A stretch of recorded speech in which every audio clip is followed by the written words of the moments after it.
Hello and good morning. And this video is designed to talk to the scientists and the inventors and engineers of this world. I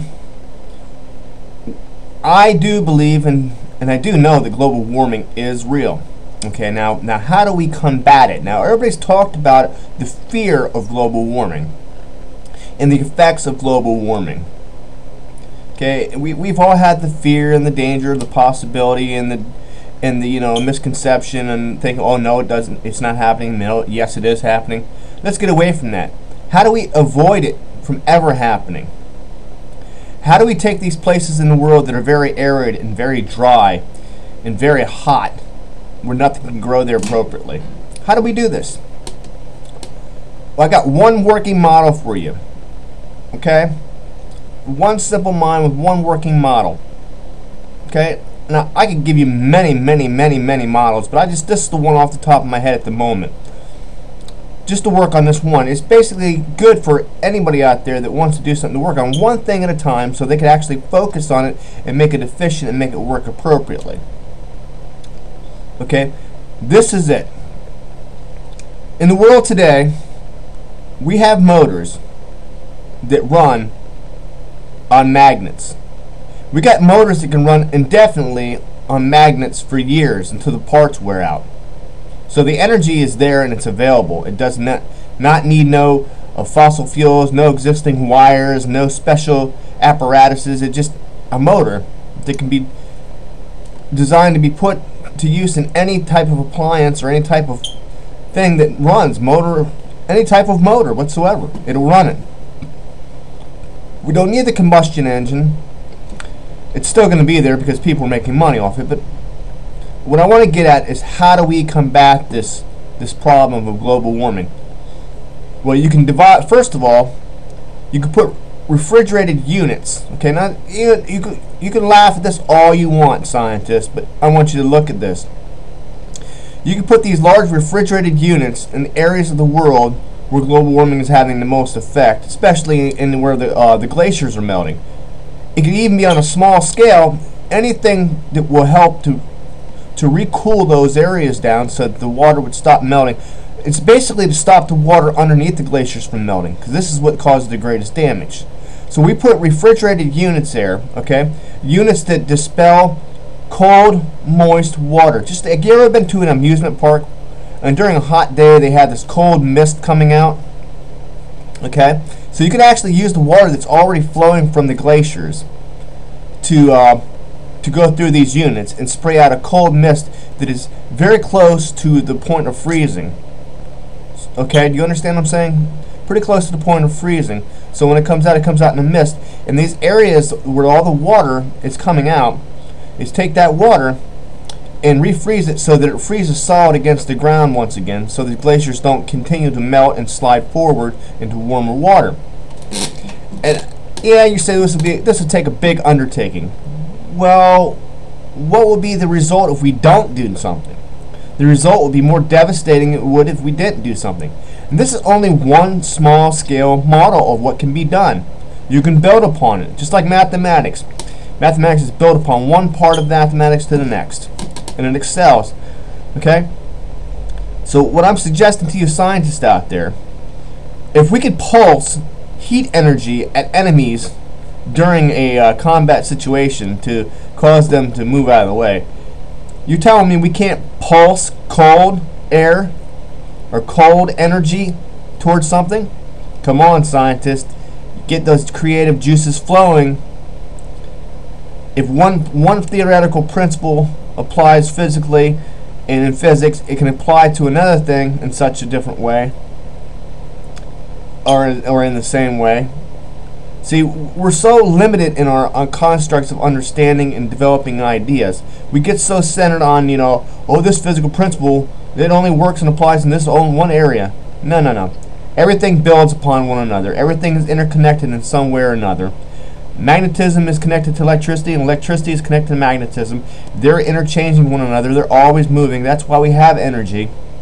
Okay? That's the basis of the energy on this earth and this plane we live on. Now, like back to these motors that I was talking about. These motors can be used for anything. anything you can put your mind to use to help benefit the environment.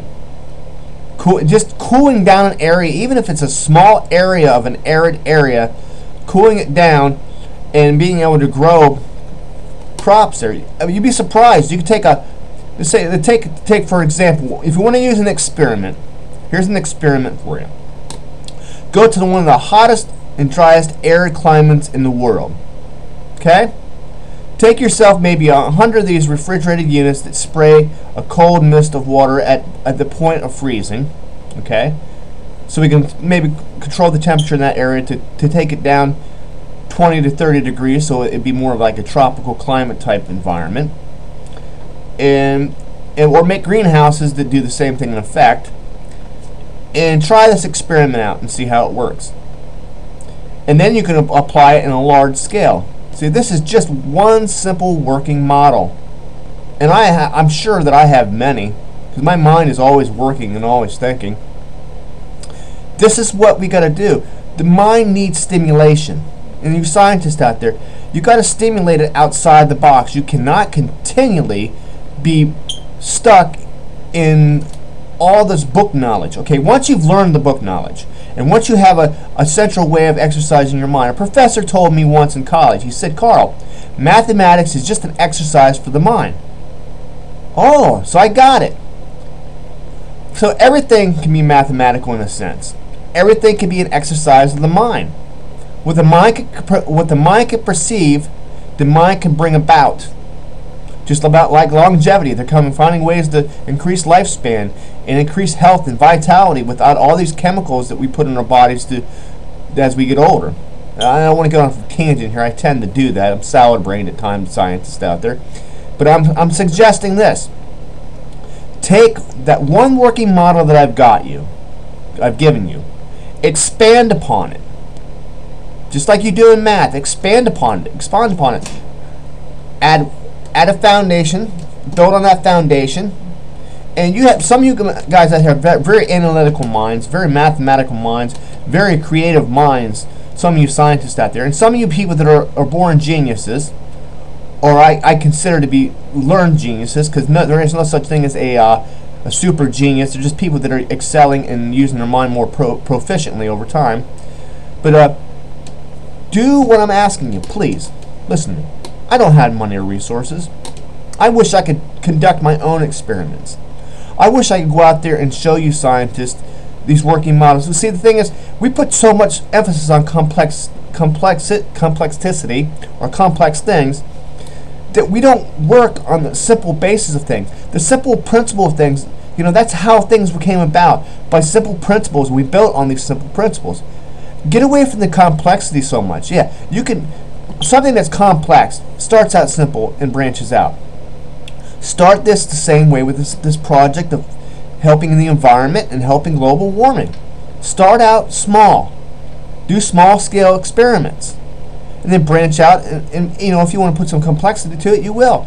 But all complex things is an accumulation of small, simple things built upon each other.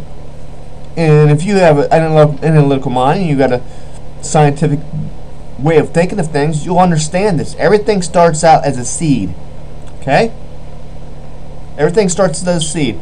The seed grows, it gets roots, and it becomes more complex. But it starts out simple and branches out. Just like any thought or any imagination that you have. Basically, I want to teach you. And I'm an ordinary person. My grandfather was an ordinary person, but he taught me something. You could be anything you want to be. You can explore anything you want to explore. When I was a child, I had a nightmare, and I woke up from it. My grandfather says, "Stop being afraid. Someday you might be an astronaut or the president of the United States. You can't live in fear. You got to exercise things outside of fear and actually put forth an effort to make things happen." So it doesn't matter who you are. If you proceed on something and you have the right intentions and it's built on simple principles and it works, build upon it. This is what I'm trying to get across to all you scientists and all you learned people of the world. Quit being conformed to their form of learning. Understand, once you have the basic underworkings of your mind. In other words, you know how to exercise your mind, because that's all education is an exercise of the mind, and we expand and build upon what we've exercised. Okay. When you get out of school, it's no longer books no more, book learning. It's actual hands-on applications out in the field. That's what you scientists got to start working on. True life applications outside in the field. Laboratory work is wonderful, but you got to exercise it in a real time scenario. You can't wait years to apply what you've learned. You got to start putting applications in the field, but make your laboratory the field your laboratory. Take it outside the laboratory and exercise it and see what kind of effects it has on the environment around you. You can't isolate it in a laboratory, because you're not going to get the true findings. If you want to use something that's going to be effective outside the laboratory, your laboratory has to be outside in the physical world, this physical realm, things that interact and connect with this, because there's certain intertwining things that you're not going to see in the laboratory or on paper. Okay? So get your minds together. Listen to what I'm saying. Take this simple model that I've given you. I'll give you more, but I'm only going to give you a little bit at a time, because not that I'm some great person. No, I'm just a person that uses what I have and use it to the extent of letting you know that simple thoughts and processes lead into more complex processes, which are just a conglomeration of a bunch of simple processes working together as a whole. Okay? So take this little thought that I've given you. These motors are probably available on the market right now, but not in our country, of course. Okay? They're an electromagnetic engine. Okay? And these engines can be installed in any type of working device that involves using a motor or any other thing. I'm not sure. I'm not really mechanically inclined. I mean, I work on airplane engines, but I'm not really mechanically inclined to as far as the engineering aspect of it. But take what I've given you. Work on that one thing. Find a place in the world where there's glaciers, where you can go, and where the government will allow you to do this experiment to cool down certain areas where glaciers are, or very arid areas of the world, and work on this experiment. Space out these devices, these freezer units that spray a cold mist of water just above the point of freezing, and see what kind of effect it has. You can even direct it towards the skies too, like higher elevations in the mountains, and spray this mist into the atmosphere to cool the atmosphere as well. This is a very simple process, my friends. But the only way you're going to do this is enact it on a real life scenario. If you wait years and decades, you may not live another 10, 15, 20 years, you older scientist. Or you may. But why wait? If you wait to compile your findings, alright, by that time it may be too late. Go out there today. Experiment in the real world, in real time. It's just water. It's just refrigerated units. It's just a mist of cold water. What can it hurt? It ain't going to hurt the environment. Cold water ain't going to hurt the environment. But if you cool down these areas, you'll be able to grow crops. You'll be able to refreeze these glaciers to a certain point, to where the melt level, or the thermal, I can't explain it exactly, but you're able to keep these blocks frozen at a temperature where they will not melt and cause damage, and you'll cool down those areas where people can actually grow crops, and you can spray this mist of cold water into the atmosphere and cool it down, even if it's only a minute, if it's only like 0.1, 0.01 degrees or whatever. Over time, that little bit of cooling will entail a little more cooling, until you get it to a point where it comes back to the original state where everything is in balance on this earth. So think about it. This is just a working model and working idea. Go out there and try it. Don't wait. Go out in the field and do it. Don't wait years, because we don't have years. See you later. Peace out. Hello and good afternoon. And I am very excited to talk to you this afternoon. Been doing some research. Of course, that's my main thing. I love to learn. I don't know why. Just me. Well, I was on the internet, and this person had designed a electromagnetic motor or generator and it needs no outside sources to produce energy. It's ran by magnets. It can run indefinitely over a period of years prior to the parts run out, so there is no fuel added to it. It is simply ran by magnetism, the rotation of magnetism, creating electrical energy. It makes this generator run indefinitely for years, what he said. So basically, it's until the parts run out. So these magnets stay permanent, and they create an energy field of some type. And it does exist. This is not just a fantasy thing coming to you from a weird person. No, I've seen this engine or this generator, and it is fantastic. He said that this is what amazed me the most, is the energy output, the energy that it creates, right?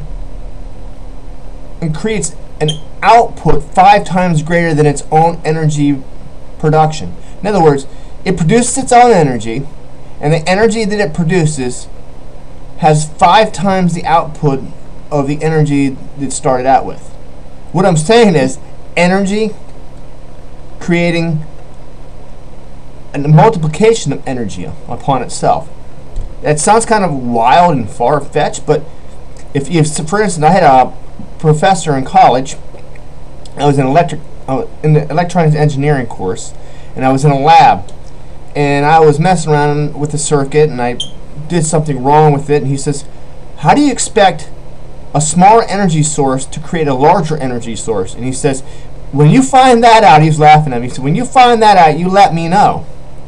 Well, I'm letting him know right now that this guy created an engine that creates its own energy and takes that output of that energy that it creates and produces 5 times the amount of energy from its own energy. That is incredible, and that's like scientific, and that's like science fiction, but in reality, it works. It's going to be sold. I don't think it's going to be sold in the United States anytime soon, because that would end the energy crisis. But let me go on from here. Now, if I wrote it down here, perpetual energy expansion is the word I coined what he's created. Now, if you could do that from magnetism, and pretty much everything is linked together in the universe, is made out of the same substance to a certain degree, why couldn't you apply this same kind of principle to, say, any type of energy? Because almost every energy is connected magnetically or electrically in some point and form. So we're talking about a lot of things that could be resolved in the future. I mean, I was thinking about the concept of time. Einstein said you couldn't go faster than the speed of light and stuff like that. And I thought about that for a minute. I really think, in real reality, we can extend going past the speed of light. We can. But it would be like, okay, cause I'm pretty sure the planets, they go through space, all the stars, we're constantly, the universe is constantly expanding. We know this at an exponential rate, right? And we are planets and stars and solar systems that are moving along with it. So apparently we're probably everything is moving at the speed of light and beyond, from my understanding. I'm not real in depth on the solar system and how fast things are going, because we base things on the speed of light, but how do we know? That's my question. How do we truly know? Now, the question is, it says that time slows down. I know I jumped from this perpetual energy thing to time. And the reason I'm saying this is because I believe it's possible to travel time, but not in the way that the world perceives it. We look at in terms of traveling through time as a futuristic thing or a past event. I don't want to look at it so much that way. I want to look at it from a different way. Okay, for instance, I reach the speed of light, or I excel a little bit beyond it, right? Time slows down. And this is proven. They've done scientific experiments speeding up things to the near point of speed of light, and time literally slowed down, and the growth of plants and other things that they use in this experiment slowed down too. So time can be slowed down. It's been theoretically proven. Well, it's been actually been physically proven to slow down time. Okay? Now my question is, when you enter the speed of light, are you actually going into the future, or are you going into the past? I think, in essence, the time is, is relevant. I mean, well, they say it's irrelevant, but it's relevant because I think time has some kind of consistency. It ain't just I used to think it was just a man-made thought in our mind, right? Because that's how we judge distance and stuff like that with time. But now that I'm thinking about it, time may be an actual substance. It may be an actual thing. Because when you're going really, really fast and accelerate, you feel the acceleration and the g-forces when you're moving at a high rate of speed. So you're actually feeling the movement of time. You're traveling at a certain rate of time. You're traveling from one point to another. We calculate that in time. Now, if it's true that Einstein said if we reach the point of speed of light and time slows down, okay, are we going forward in time, or are we going back, or is there a neutral point? See, I thought about this too. Is there a neutral point of time where time doesn't exist, essence, or time is totally changed? The perception of time is totally changed. If you move at that point at the speed of light and go beyond it, because no one really has been able to calculate what happens beyond the speed of light. They only speculate. But what I'm saying is, if you're going beyond the speed of light, and they say that the time slows down. Now, I'm wondering, does time become a neutral state where there is no time, where things become ever present? So if it would say you were traveling in a certain direction in time, okay, instead of looking at time as a form of distance, look at it in forms of dimensions and connections to other. The whole idea of string theory, okay? I don't know if you've ever heard about string theory, but there's all these interconnected universes that are bonded together by a small bubble that connects us. In other words, we're thinly connected to all these different multi-universes, okay? I'm going to get a little out of touch, too, because I don't want to, but I get to explain this to you. I had to be a little out of touch because scientists are saying this is a quantum theory thing. All that stuff is starting to come into play. They're starting to understand quantum theory and all kinds of things, the quantum mechanics. They're starting to open up and see that there is interconnections with the quantum theory and the actual physics of this world. So we're interconnected in some way. But now I want to keep going back to this time thing. I'm thinking, my assumption is that once you reach the speed of light and beyond, that you actually reach a point of neutral time. And I find people find that hard to believe. What is neutral time? Where there's neither going forward or back, but you're traveling in a dimensional type thing. You're no longer traveling per se in forms of distance. You're traveling in a form of dimensional travel, which that's probably what these alien crafts that have been visiting, our planet, and now more and more we're finding out there's being disclosure on the fact of UFOs. So apparently, if they're traveling great distances, right, and they're still keeping in contact with their species, so time may, in essence, when you're traveling at that speed, be neutral instead of actually going back, or you're slowed down. Okay, as far as travel is concerned, you're slowed down. But as far as time is being neutral among all things, I mean, it's in my mind. I have to work this out, but that's just an idea that I have, okay, about time, and that it's possible to travel through space and where time will be irrelevant. It won't have no effect. In other words, you'll be able to travel from one point to another, and you'll go back and you'll still see the people in the time frame they're living in. But I don't know. I just a thought, okay? Something to think on. Now back to this perpetual energy thing. If this exists, which I do believe it does, and from what I've seen, then we as educated and scientific people, I'm just an ordinary person that's just very inquisitive. If you're an engineer You're a scientist out there. I'm talking to you people. I'm talking to anybody out there that wants to experiment. Find out for yourself if there's a way to tweak other types of energy to do the same thing.